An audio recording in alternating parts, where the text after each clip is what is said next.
Hey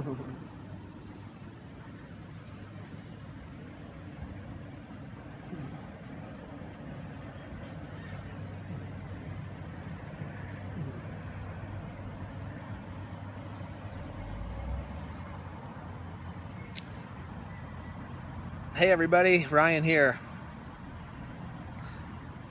I've been taking a break from creating any messages. I think it's been about a month. And I'm just getting a lot of time in solitude and just relaxing into the flow of life, and sitting here on a park bench here in Boulder. I'll give you a little view of where I'm at.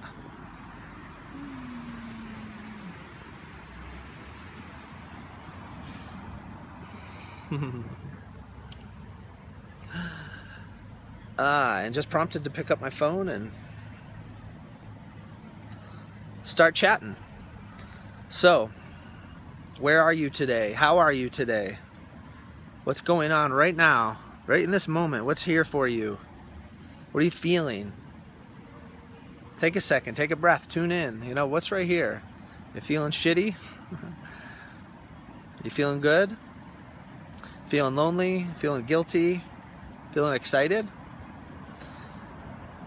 What's there for you? Do you know? Do you know? Are you able to tune in, bring your attention into your body, into your experience, into, you know, the energy that is our emotions?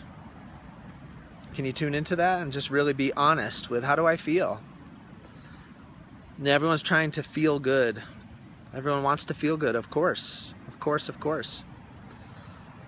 And what I see around me in the way that so many people, most people, you know, deal with life is it's this kind of perpetual attempt to stay having things together, you know, to stay okay.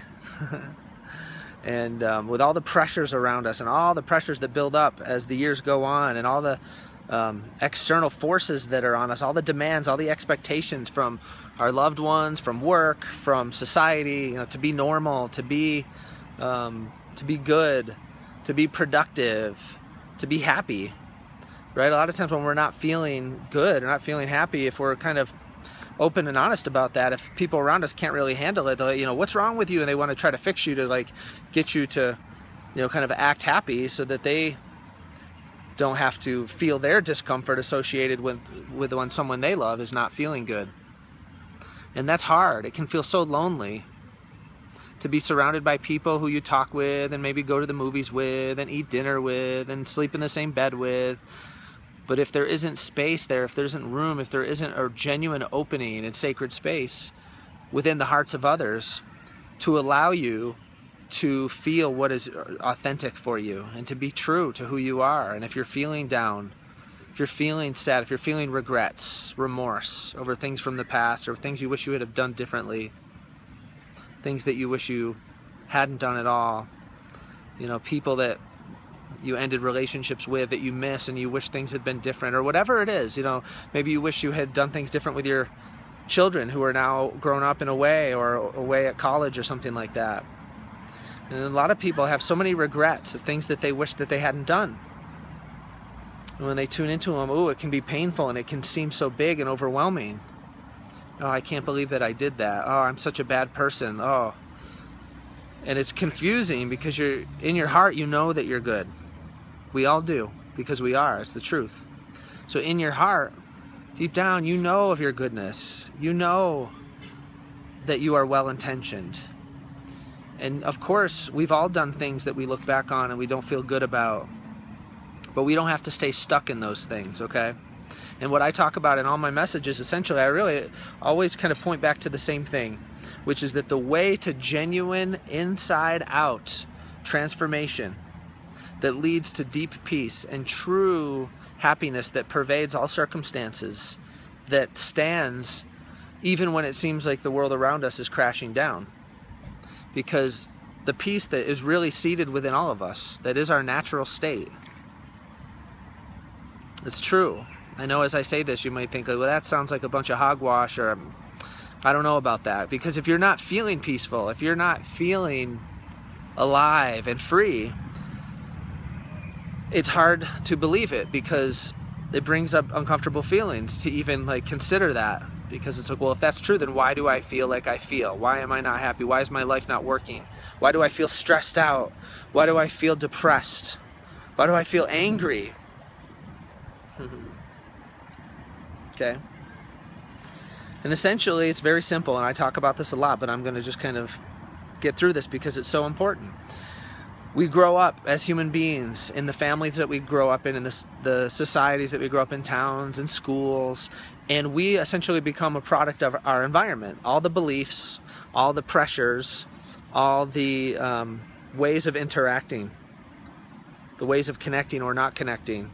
You know, we are a product of our culture. Just like a plant that grows, you know, like any of these trees here in the park. They essentially, you know, the nutrients that are here, the particular materials that are here in the soil, becomes the makeup of the tree or the bush or the plant or the flower. And it's like us, okay?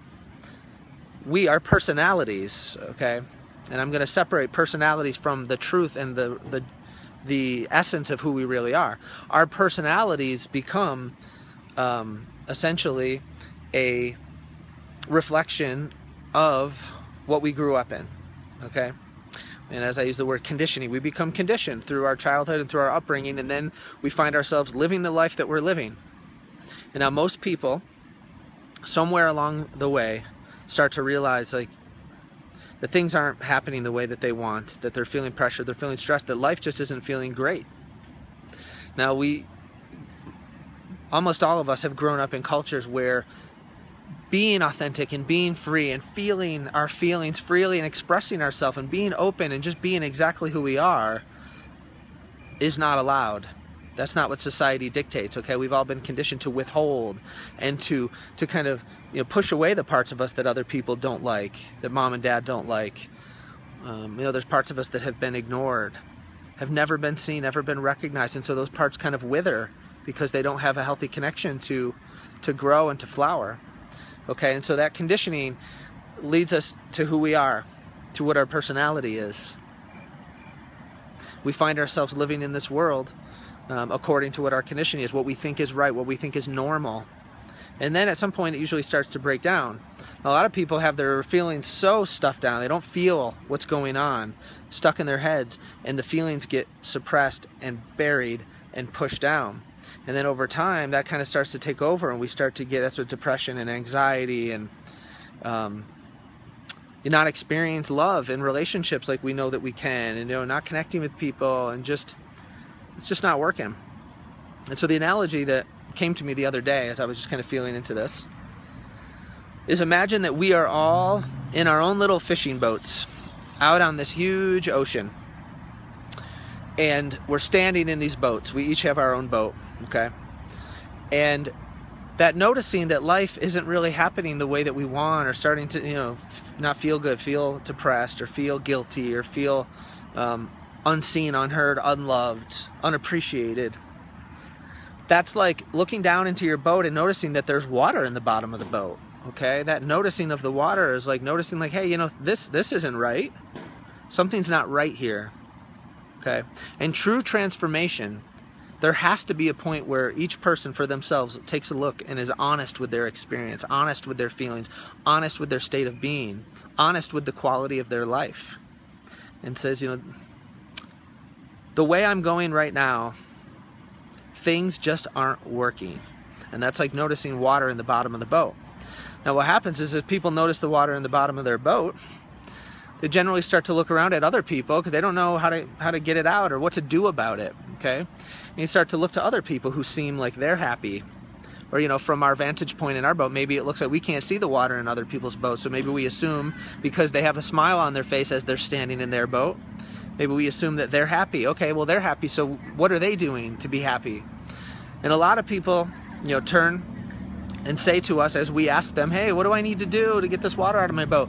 So many people, okay, when we're in a mental state, when we're not really feeling through things, when we're not genuinely transforming, people will give us the advice, or we might give other people the advice to, you know, think positive thoughts, or, well, you know, just keep going, or, you know, stand at the front of the boat and imagine that your boat has no water in it, and just keep a smile on your face and just keep going, and think positive thoughts, affirmations, and essentially it's like bypassing your emotions. Okay, so in the analogy, imagine you try that. Okay, most people do get into self-help books or start exercising, start trying to make changes to your life to try to get your state of being up, to try to get that feel good there, to try to bump up your happiness, get into all different kinds of things and make all these different kinds of changes. And it's like standing at the front of your boat, putting a smile on your face and imagining that there's no water in it. Well, over time, just like in our real life, as the feelings continue to come up, because they're not going to go away until they've been actually resolved. It's like noticing that, hey, the water is getting more and more. It's filling the boat.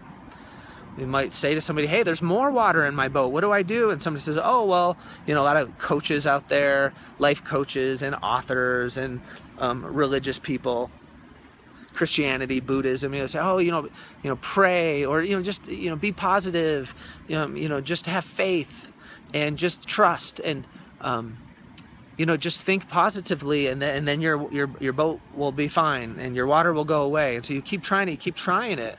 And then eventually, most people get to a point where the water has come up over them, and they look at it and they realize, this water's not going away. This isn't right. I'm feeling more buried than I did before. I've been trying and striving and straining to do all the right things,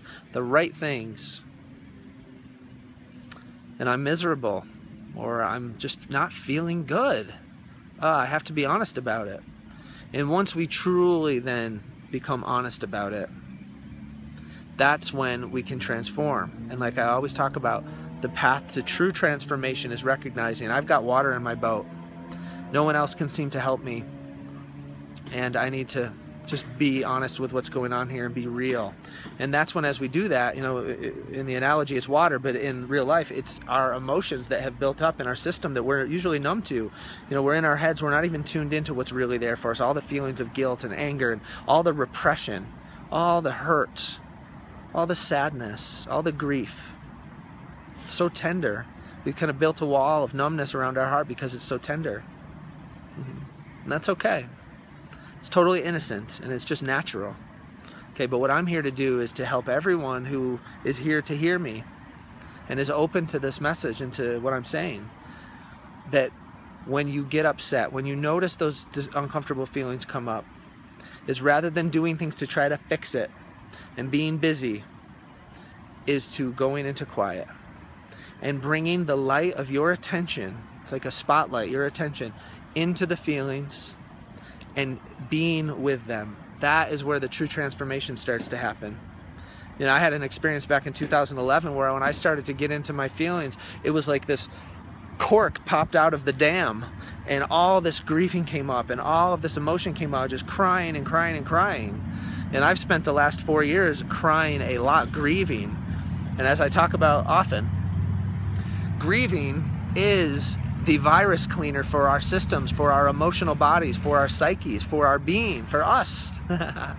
Grieving, when we allow those hurt feelings to come up, and sometimes anger comes up with it, and we express that and we feel, that comes up and out, and it like cleans out our system.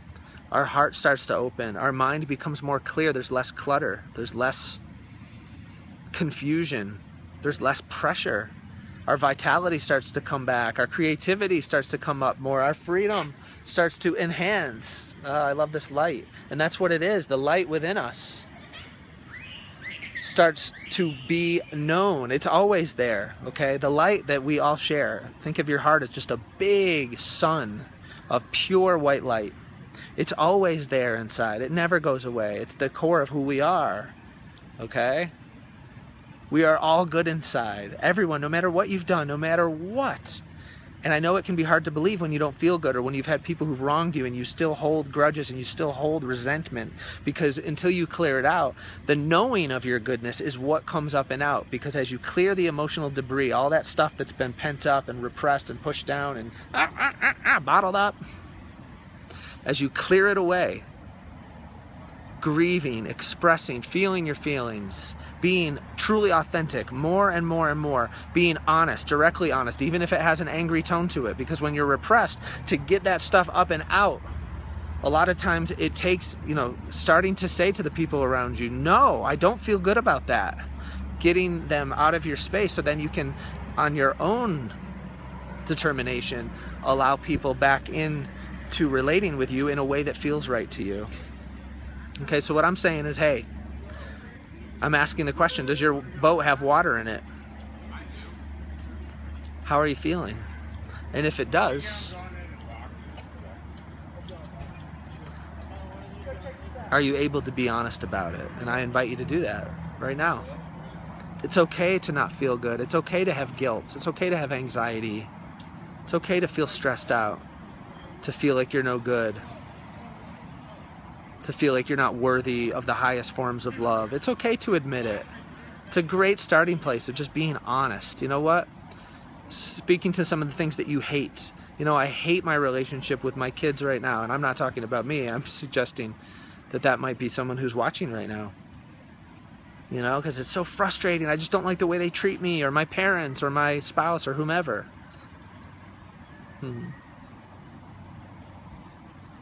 It's okay. It's not permanent. Speaking it out and being honest about it and starting to feel the reality of what's there for you, that's the starting point. To starting to really work through it and to transform from the inside out. Okay? So I'm going to finish things up, but I just want to look you right in the eyes, wherever you are today, however you're feeling, and I just want to speak from my heart to yours that I believe in you. You can believe in yourself. You can hold on to the knowing of your own goodness, because deep, deep, deep down you know it. That's why it feels so wrong to get judged by people, because it doesn't feel good, because it's not true. You are perfectly fine. You, as you step into your own freedom and your own authenticity more and more and more, the goodness inside you, the compassion inside you will come out more and more as you get that gunk out of the system. As I've said, sure, some anger might need to come up, and lots of crying, and, conversations with people in your life that might be challenging, okay? But it's all about clearing the gunk out of the system and getting back to a true state of peace that we had when we were kids. It's there for us. And I'm here to say that there's hope if you're not feeling hope, if you're not having hope right now. So please open up to this message. Open up to what I'm sending your way. Goodness, light. All people are good at their core. Everyone who does things that we don't like, it's just out of a misguided sense. When people do things to hurt other people, they're wounded. We all grow up and end up with a wounded heart, with a tender heart, and we do a lot of things to try to protect that, to try to keep people off of our tenderness. But going in and feeling it and releasing it and allowing it, that's the way. That's the real way.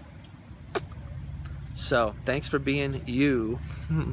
Have a great day wherever you are. And whatever you're feeling, whatever your experience is perfectly valid. Always. Whatever comes up for you in any circumstance, it's valid. Don't try to push it away or change it or be something else, because that just pushes it down. Okay? It's like running away from your feelings. They're never going to go anywhere. They'll always be right here. Right near my sunglasses. Alright, I love you.